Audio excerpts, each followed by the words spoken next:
के अधिकारी जोगेंद्र सिंह की भूमिका, और दूसरा ये कि कल जब छापेमारी हुई काफी चीजें वहां से बरामद भी हुई, कई दस्तावेज हुए, उसके बारे में आप कैसे इस पूरे घटनाक्रम को देख रहे हैं? देखिए राजेश, सबसे बड़ी बात हमें यह समझनी होगी कि ईडी ने 9 सम्मन अरविंद केजरीवाल को भेजे, और ईडी अगर किसी को सम्मन भेजती है तो वो ये देखती है कि उस व्यक्ति की हैसियत क्या है। अरविंद केजरीवाल कोई छोटे मोटे आदमी नहीं है, वो दिल्ली के मुख्यमंत्री हैं। इसके अलावा मुख्यमंत्री के अलावा पूरे देश में उनके नाम की चर्चा होती है, एक बड़े राजनेता भी हैं।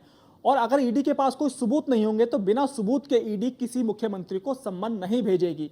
और लगातार 9 सम्मन भेजना, तो इसका मतलब आप समझिए कि ईडी के पास कोई ना कोई सबूत ऐसा है कि जिसके चलते वो अरविंद केजरीवाल को जब वो अपनी गिरफ्त में लेगी तो कोर्ट में वो उसको साबित भी करना होगा, क्योंकि अगर जरा भी चूक ईडी के अधिकारियों से हो जाती है तो उनको बहुत बड़ा खामियाजा भुगतना पड़ सकता है। क्योंकि अरविंद केजरीवाल खुद एक पूर्व IAS अधिकारी रह चुके हैं और तमाम तरह के कानून दांवपेच से वो खेलना जानते हैं, कैसे लोगों को फंसाना है, कैसे निकालना है, ये अरविंद केजरीवाल खुद समझते हैं।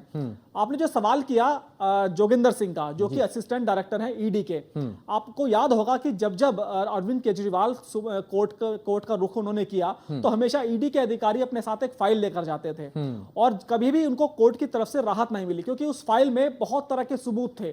जब कोर्ट के सामने वो सबूत पहुंचते थे तो कोर्ट ने भी ये तय कर लिया कि भाई हम अरविंद केजरीवाल को राहत नहीं दे सकते। अगर हम कल की बात करें, जब कल अरविंद केजरीवाल को पूरी उम्मीद थी, जब अरविंद केजरीवाल ने कहा कोर्ट के अंदर अपने अधिवक्ता के जरिए कि ऐसा कोई आप आदेश दीजिए कि अगर मैं ईडी के सामने पेश होऊंगा तो वो मुझे गिरफ्तार ना करे। जब वो दस्तावेज रखे गए जो असिस्टेंट डायरेक्टर जोगिंदर सिंह ने रखे थे तो उन्होंने दिखाए, तो उसके बाद कोर्ट की समझ में भी आ गया कि भाई सबूत बहुत हैं। इसी वजह से एक मुख्यमंत्री को कोर्ट ने किसी तरह की राहत नहीं दी। और उसके बाद असिस्टेंट डायरेक्टर जोगिंदर सिंह इस बात को समझ गए कि भाई अब कोर्ट ने भी अब अरविंद केजरीवाल को राहत नहीं दी है तो उनके पास अब खुला मैदान है, वो कुछ भी कर सकते हैं। और जब 12 सदस्यीय टीम अरविंद केजरीवाल के घर में घुसी रात के वक्त, तो उनके हाथ में भी एक फाइल थी, क्योंकि उनको मालूम था कि अरविंद केजरीवाल को भी दिखाना पड़ेगा भाई आपके खिलाफ हमारे पास क्या क्या सबूत है, क्योंकि वो एक ऑर्डिनरी व्यक्ति नहीं है और उनको गिरफ्तार करके वहां से ले जाना बड़ी चुनौती होगी। तो जब अरविंद केजरीवाल को उन्होंने वो फाइल दिखाई तो निश्चित तौर पर अरविंद केजरीवाल भी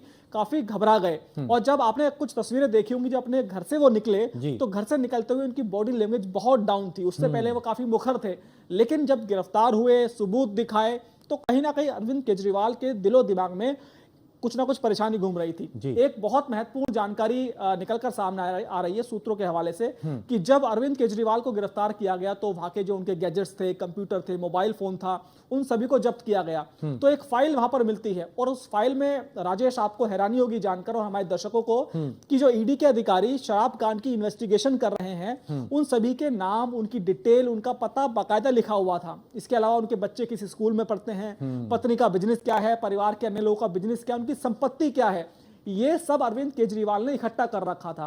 आप समझिए कि अगर ईडी के अधिकारी कल नहीं पहुंचते तो उन पर हमला करने की तैयारी थी। यानी कि अरविंद केजरीवाल ये दिखाने की कोशिश करते जनता की नजरों में कि जो शराब कांड की ईडी जांच कर रही है उससे जुड़े अधिकारियों के पास कितनी संपत्ति है, उनके बच्चे किस किस महंगे स्कूलों में पढ़ते हैं। हालांकि मुझे नहीं लगता कि उनके पास कुछ इस तरह की जानकारी उनको मिली होगी पुख्ता तौर पर, लेकिन वो कोशिश जरूर कर रहे थे। तो ईडी के अधिकारी भी वहां हंसने लगे। उनकी समझ में आ गया कि भाई केजरीवाल जी आप हमारी तैयारी कर रहे थे, लेकिन हम आपके पास एक ऐसी फाइल आपके लिए लेकर आए हैं कि आपकी तैयारी हमने पहले ही कर रखी थी। ठीक।